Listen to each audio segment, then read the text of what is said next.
scissors. But a knife or an elevator, you're going to have to eyeball it. The best way to eyeball this is take a black magic marker and just color the knife. I mean, it's like dipping the knife into an inkwell. Okay, but all knives have angles, you know, all knives. And the idea of having black ink on the knife is as soon as you eyeball the angle and you touch that wheel, it's going to remove the ink. When you're finished, you do not want any ink up here at the top, because that means you didn't get the edge. If you're removing the ink down here, you haven't hurt a thing, but you haven't improved the edge. You follow what I'm saying? Yes. So you're just going to have to eyeball that like everybody else does. So, and with an Orban, you've got two sides to sharpen. You've got this side here. There's one edge over here. I'm just showing you manually. That's one edge. This is the edge, other edge over here. Then you're going to have to turn it upside down, and there's another edge here, and there's another edge over here, which I would do over here. So you got four sides to do. Unlike a curette or a scaler, you've just got one side to do, or whatever. But this is basically, I'm just going to. So and now, which wheel is this? That's one? the rubber wheel. Rubber wheel. Yeah. Okay. I'm looking for my foot pedal. I start right there and kind of rock it right up to the tip. See what I'm doing? And are you right-handed? I am. All right, when you sit down to do this, and I'm saying this, don't stand up like I am right now. Put the machine more like at a, not at a counter, but at a table height, where you can actually pull up a chair and kind of be relaxed. Right. I mean, I can do this right now without a problem, but I wouldn't want to stand and do this for an hour because my back would end up killing me. To be like, Yeah, but I'm right-handed, but you always use my left hand or a finger or thumb to help me stabilize it. And I'm just using, you don't know it, but I'm just using a feather touch. Feather touch. Then I've got to sharpen this blade over here, so I like to shut her down. Actually, let's just do it over here. Sometimes it's easy to do this one over here, but then we still got two more to do. And then I like to go with over here for this one and over here for that one. But I can do them all on this one side. So let's just try and, you're videotaping it or whatever. There's the one. Over here's the other one. Then I turn it upside down. Here's one over here. And then here's the other one right there. Now it looks like you broke that tip on this one, because that should have more of a point to it. Probably. Looks like the tip's been busted. Maybe so. Can it be reshaped or something? Well, feel what I just did. Oh yeah, it's razor sharp. And I didn't use the diamond wheel. No, you really didn't. I mean, the rubber wheel is very, I mean, it's hard to ruin an instrument with the rubber wheel. Now, if you take the diamond is aggressive, but to make any stone less aggressive, any stone, you use less pressure. When you put a handpiece, a high-speed handpiece with a burr in it, you don't change the pressure whether it's a coarse burr or a fine burr. You let the burr do the work. Now you might change the pressure a little when you know you're almost finished. Right. You'll lighten up your touch because you don't want to take any good bone with the decay you're trying to remove. Right. Now let's see. This is the one I just did. Or wait, which one? No, I haven't done this one. One. Come over here, two. Come over here, three. And come over here, four. I never realized it was that much. Oh, yeah. No. See it? That it was that much? Well, there was 4 blades on the Orban. Oh, yeah. Well, Four no, sides. I mean, there's two sides. I mean, just two like sides and just like this knife here. Yeah. Right. Yeah. Well, even this, here's a Kirkland. You know, that's got two sides. That's a Kirkland. That's another gingivectomy knife. So I would sharpen it. I would start right here, and I just follow the shape. You have that one, don't you? Yeah. Well, these are. I like to do Kirklands because they're just easier for me to do because you just start on one end and work your way around. Can you show the movement with that one again? Yeah, I'll just do it for you.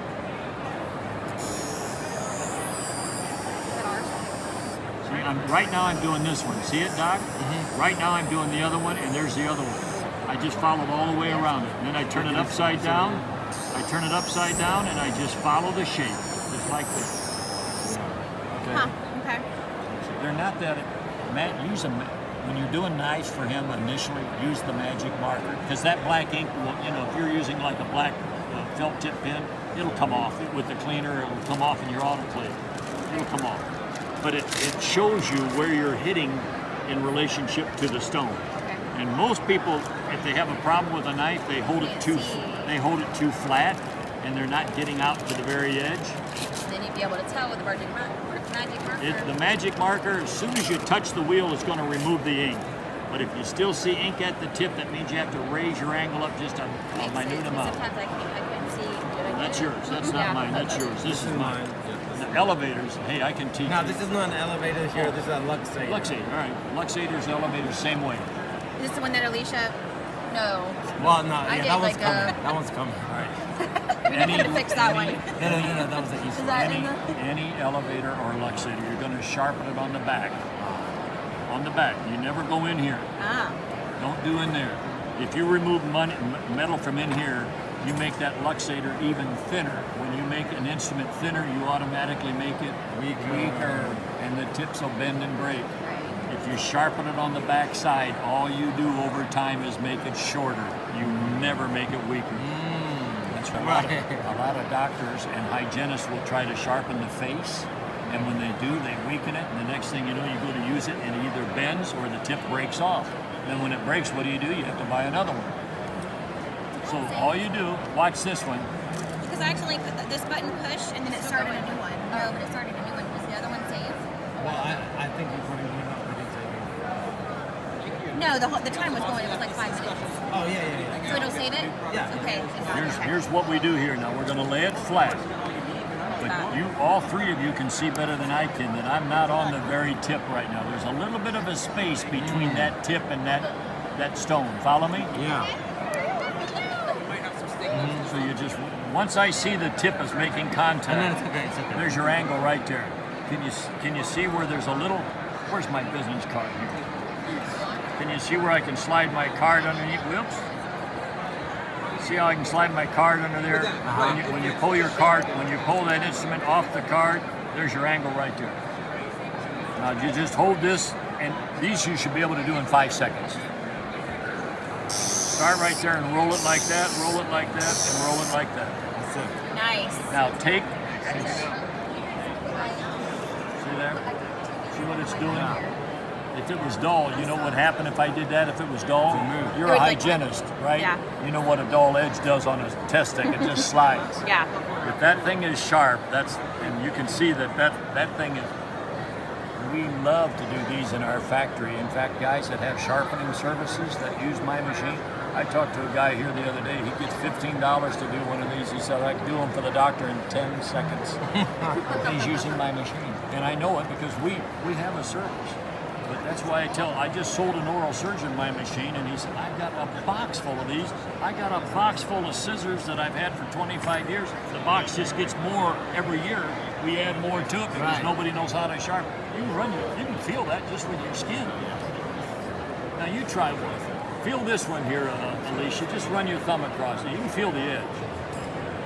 Now feel that one. You feel it as well. This one's actually reasonably sharp. All right. Is that sharp? This one's actually pretty sharp. Well, let's see. And you may be right. But we try. I can see that how I thought we Yeah, were. this isn't bad because that doesn't need any help. How about this one? Well, so I've got two that we've busted the edges on. Oh, busted. All right. So This we one? tried sharpening the other side, just like you said. Oh, okay. Here. This one's going to take a little work because he's got some metal missing over here. There's a nick in it. You see it, Alicia? See where there's some metal missing over here? We can't put that metal back, but I can shorten it. It's just like if you busted your fingernail over here, what would you do? You'd probably take your fingernail clippers and clip off the nail that didn't break until you got it down to the breaking area, and then you just start all over again. That's what we're going to do here, but we're going to use the diamond wheel. Now I'm not worried about angles right now. I just need to shave it down.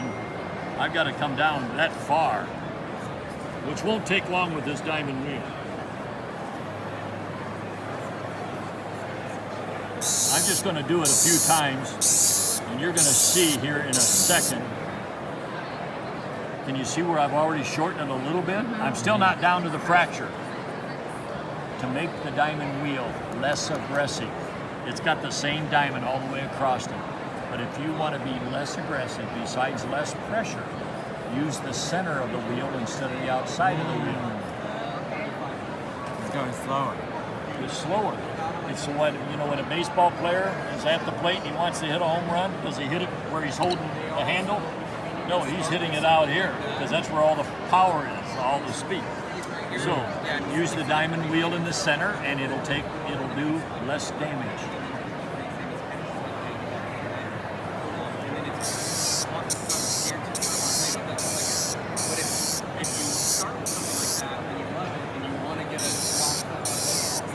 See a little burr right now on the front? I mean, we can get rid of that. We can normally do that by just pulling it across here like that. And then we can knock some of that burr will come off on that rubber wheel. Actually, I went too far. See it? I'm almost perfect. Oh, yeah. Not perfect. Now we'll just fix it. Come on, where do you want to put the pedal?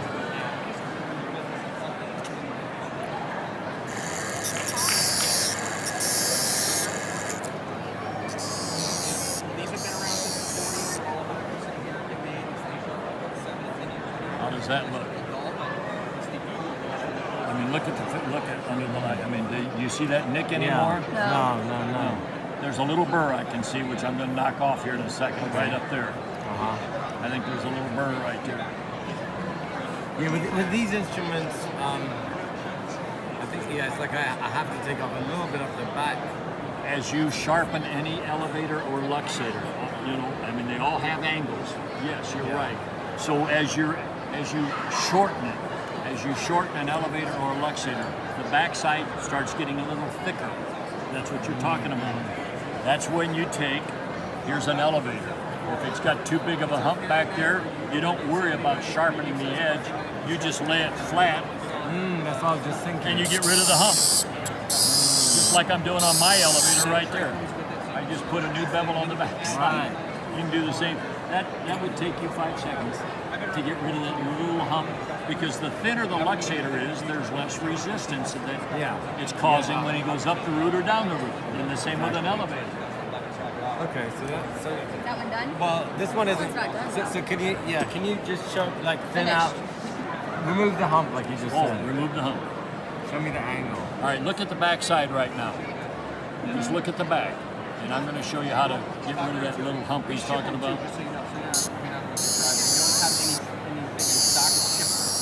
See if that did it. Did that do it? I mean, you can see it better laterally probably than you could. Is it thinner on the back? It's better, but it's still... You still want it thinner? Yeah. Instead of doing it drop the twice, you angle. do it 4 times. All right. Yeah. It's definitely a lot better. Yeah. So it's just flattening out that angle, so it's putting that on. So Now, do you luxator, still need to do the rubber wheel now if you've done the diamond? yeah, the rubber wheel cleans it up a little bit. You don't have to, but it's kind of like when you ladies file your fingernail with the coarse board. Normally you don't finish there because if you ran it across your silk blouse, you might snag something. Buffer, yeah. So the buffer would get rid of. The rubber does the same thing. It kind of smooths out the edge. So listen, I wondered, do you guys do anything with these kind of tips? So if I saw that it was It's staged an right. ultrasonic tip, Yeah. isn't it? Yeah. No, you don't do like that. But you just keep going down until you see there's no gap. And Until right it's there's flat. your angle right there. And then the other one is done over here, because what you want to do is make sure you form a nice little point out here. So this one you can be done. Here, let me put these things down here. Some of these are a little tricky. I mean, especially when you're a hygienist, you don't even know what these things are. I don't, exactly. Like, he knows where this needs to be this Yeah. angle so he can get it in between.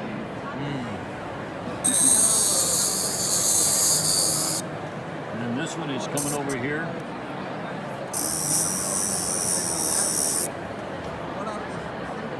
It bites.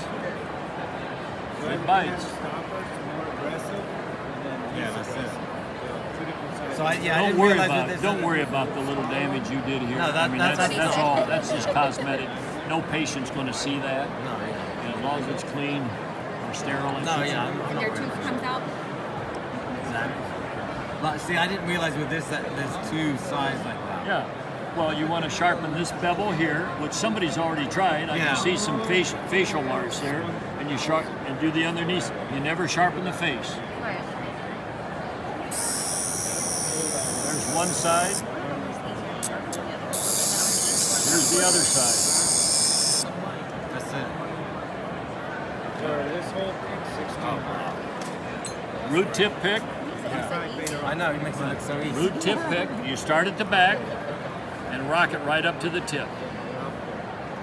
The face is going to be almost perpendicular, but not, perpendicular is straight up. If you lean the face too far back, you can see better that I'm not on the edge. See it? See where there's a little shadow underneath that? Yeah. Or not? You get rid of the shadow. So right there's the one. You go right up to the tip. Just like I do a sickle scaler. I start at the heel and go right out to the tip on a sickle scaler. Then this one, you come over here and do the same thing right here. So we're trying to Should be go done. around the back of it and turn it. And Oh yeah. that's what it is to it. I like sharp. Now once you get it sharp, put the diamond away and do everything over here. And then we can then still round out the back of that if we wanted to, right? You mean thin it down? Yeah, just to kind of round it because it's kind of, yeah. Oh, I see where it's kind of got a, yeah, I see what you're saying. So how do you do that one? Yeah, we'll just, That's just reshaping the back Yeah. rather than sharpening. did I round it off a little better for you? Yeah. You play around with this, you'll get the hang of it, honestly. I mean, it might take a couple instruments that you, and I Yeah, realize that one I had it's going to go right around it. I mean, that's like a periostral elevator. Just start on the one here. It's just like the root tip pick, except this has got a round toe instead of a pointed toe. So I would just start like here, go up to the tip, and bring it down over here, just like that. And use the marker. And use the marker.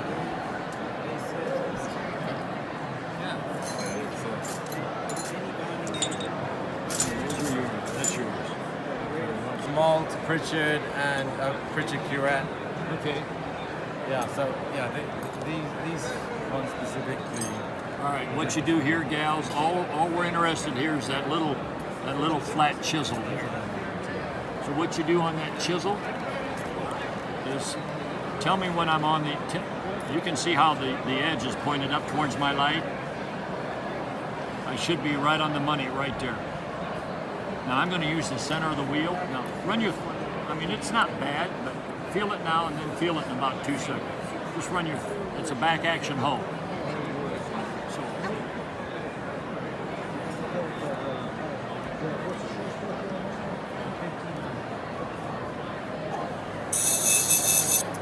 now feel it. Damn. 2 seconds. Wow. Light pressure. I'm in there Light first. I didn't realize you only had to do that part. I'm not trying to do the sides. No, you never use the sides, do you? No. Yeah, I'll tell you what. These right here. There's the other end right there. It's not Now, the easiest way to learn a periostral elevator like this, once you get the hang of it, you'll probably go over here, but an easier way for you to learn is to take this round stone.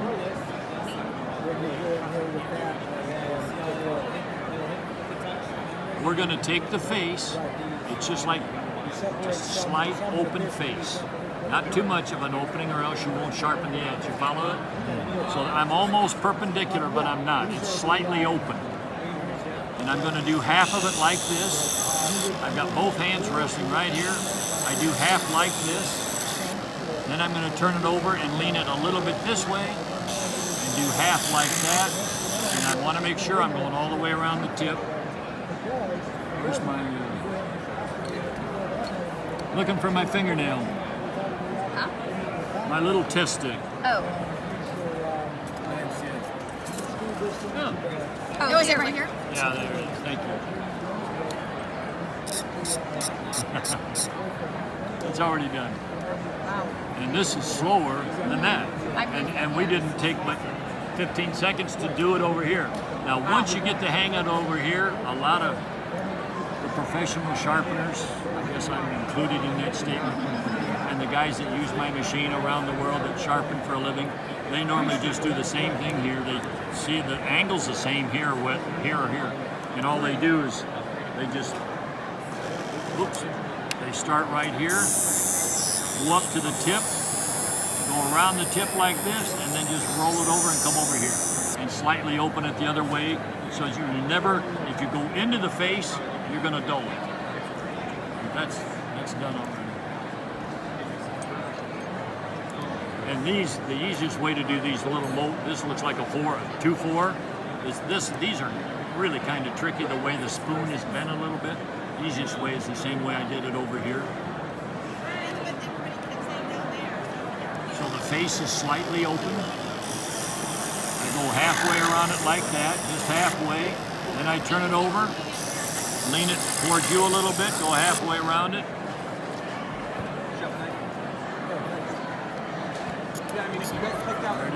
Wow. And then the other one is just smaller. This one, the spoon is not bent as far over as the other one.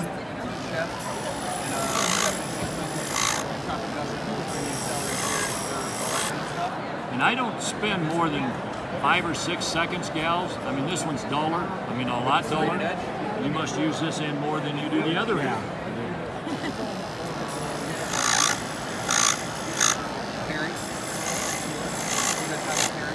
But I don't try to check after 5 or 6 seconds.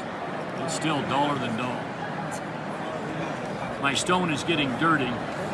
So a lot of times when that little stone loads up with metal and you can see the metal, the reason it's not sharpening quickly is because I'm actually putting metal on top of metal and the stone is clogged. So just take a little cleaner. Most of that metal is going to come out on your Q-tip. We just got some new butter too. We were. Smaller fruits and vegetables, like honey vines, just small utility.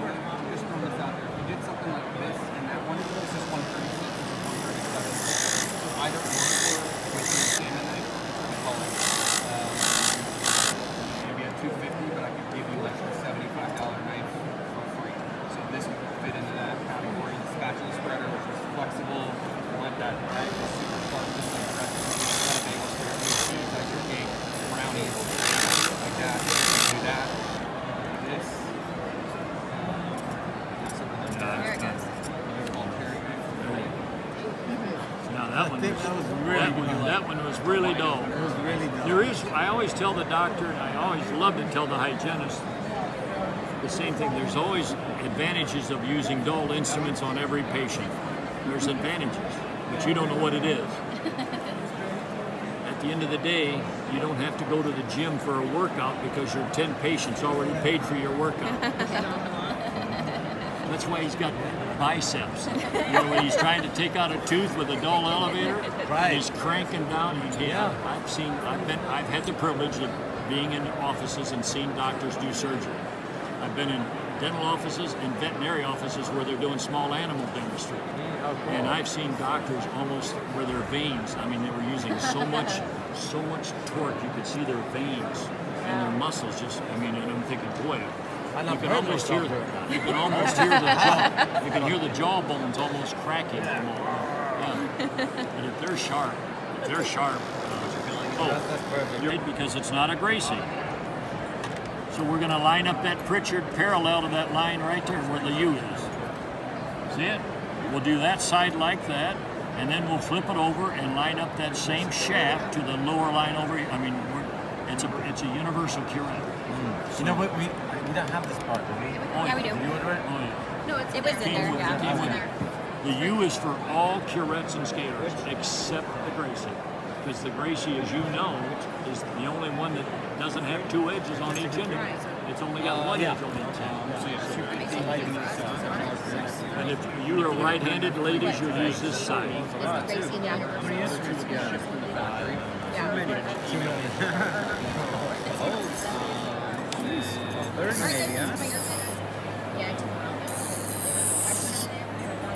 All of them. Then yeah, you'll get a one from the next call. Yellow one, You'll get an email from me. See, I like the 204, but I don't have any in my kit. Tell me which end I just sharpened. I only did one of them. Here. Get the Tropicana field home show and stuff like that. This side feels sharp. No, don't use the test stick like it was yours, like it was a tooth. Tell me which edge feels a Make it whole easy lot in case sharper you than wanna the ask other them. one. And then, like I said, I offer the Sharpening. I only did one end of it. Yeah, that part. Yeah, oh yeah, big The sign for me there. Yeah. And then initial. You can start to do that. In the little white, in this, right?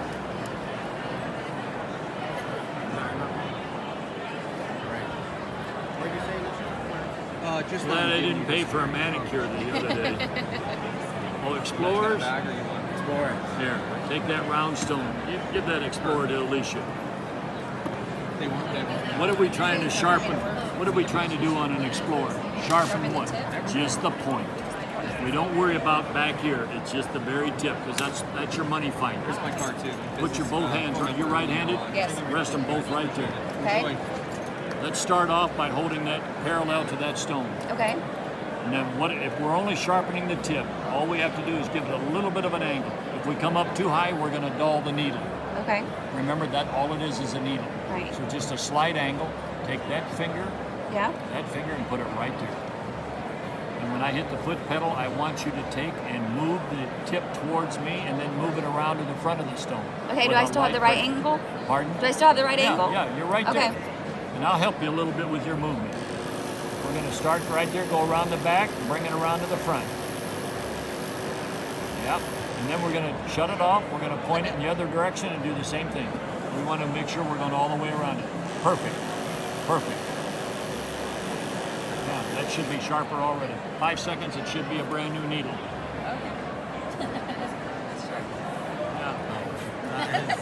Yeah, really sharp. I like you start there, you come over here and start there. Normally about one pass on each side and you'll be right back where you want to With go. the diamond, okay. How about now this one here, is that? That one should be sharp. It's like an elevator, periosteel elevator. Well then we can use it on that round Wheel. stone. Well here, let's do the whole thing. Let's do both ends. Let's do this one first. Oops. Come right up to the tip. And I'm going to come over here and go right up to the tip. Is it perpendicular or is it All just off? Everything's Always off. slightly off. Okay. A couple of degrees is all. Okay. Yeah, that's got a nice point on it.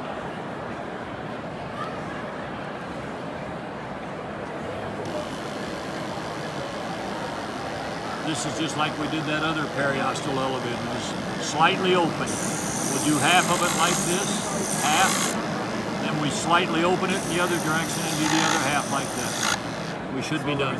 We should be done. Oh yeah. He's making money already. I'm really happy. Thank you so much. Where did you buy this and when did you buy it? Or I bought it. what you do with a scissor? The guide that you use for your curettes and scalers with the lines on it, you're going to take this guide and you're going to slide it all the way over to the edge of the wheel, and we're going to use, there's a little angle on the right end of this plastic, there's a little slope. We're going to take the face and hold it up against that slope, flush up against there. And that scissor is now tilted 10 degrees to my right because that little angle on the end of the plastic is 10 degrees off of perpendicular. So I just turn on that wheel, start at the back and just rock it right up to the tip, just like that. You don't have to pull the scissor across. Just start at the back, rock it right up to the tip.